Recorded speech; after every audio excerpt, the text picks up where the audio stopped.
Choosing wholemeal bread over white bread is often one of the small steps people take towards a more balanced lifestyle that prioritizes fiber, nutrients, and long-term health. One is often labeled a healthier choice, while the other is seen as a refined indulgence. In today's video, we'll see how these two affected my blood glucose and what you should really be looking for on the label. Whether you're managing diabetes, trying to eat clean, or just curious, this one's for you. But first, let's look at the GI of these two. The glycemic index of white bread is between 80 and 90, and the glycemic index of brown bread is between 65 and 80. We expect our blood glucose to spike slowly when the GI of a certain food is low. Whilst the GI of brown bread is lower than the GI of white bread, it's not that far off.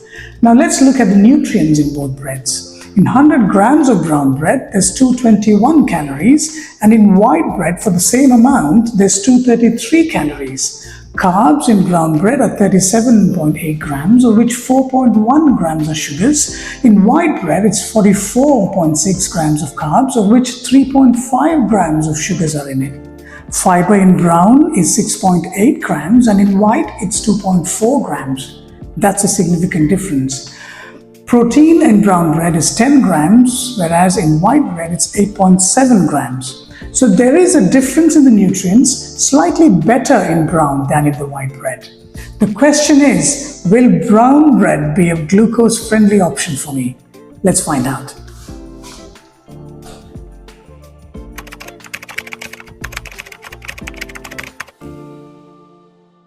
So just weighing the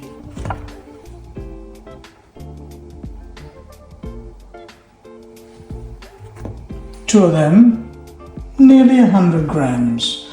I'm going to apply about 10 grams of butter. This is 174. It's about 169 and yeah, it's good enough.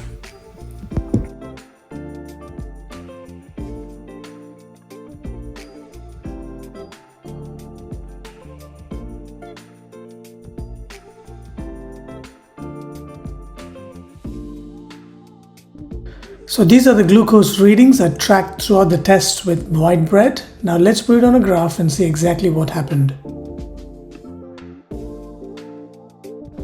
My reading just before eating the white bread was 6.5.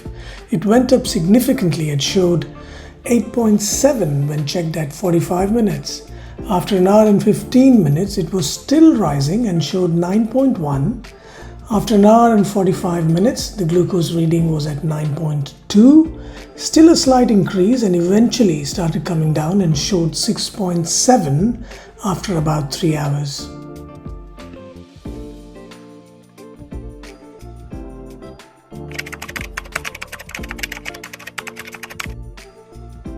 $78. So just to have same quantities. If I add half more, it's about 90. I think that's good enough. So I'm going to apply the same butter, 10 grams of it. So that's 119. 9.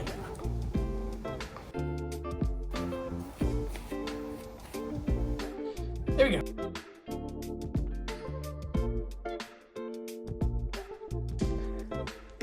So these are the glucose readings I tracked throughout the tests with brown bread. Now let's put it on a graph and see exactly what happened. As you can see, my reading was at 6.1 just before eating. It went up a little to 6.7 after half hour. At the hour mark, it peaked to 8.4. It slowly started dipping and showed 8.2 when checked an hour and a half later. And finally at the 2-hour mark, the reading was at 6.9.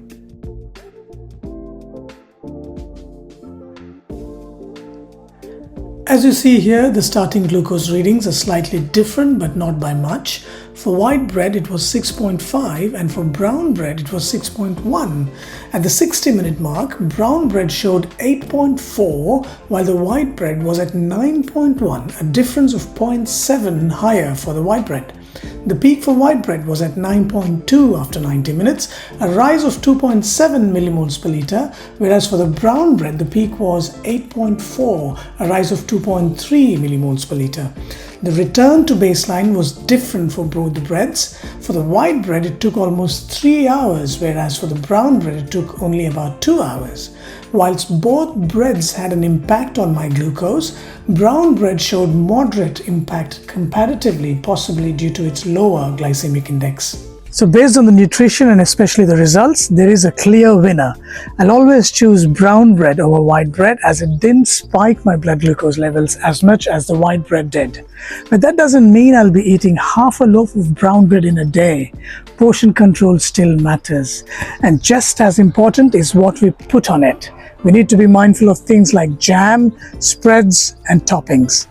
Hope this helped in understanding more about breads, and if it did, please like, share, and consider subscribing to my channel for more such insights. Thank you for watching, and I'll see you in the next one.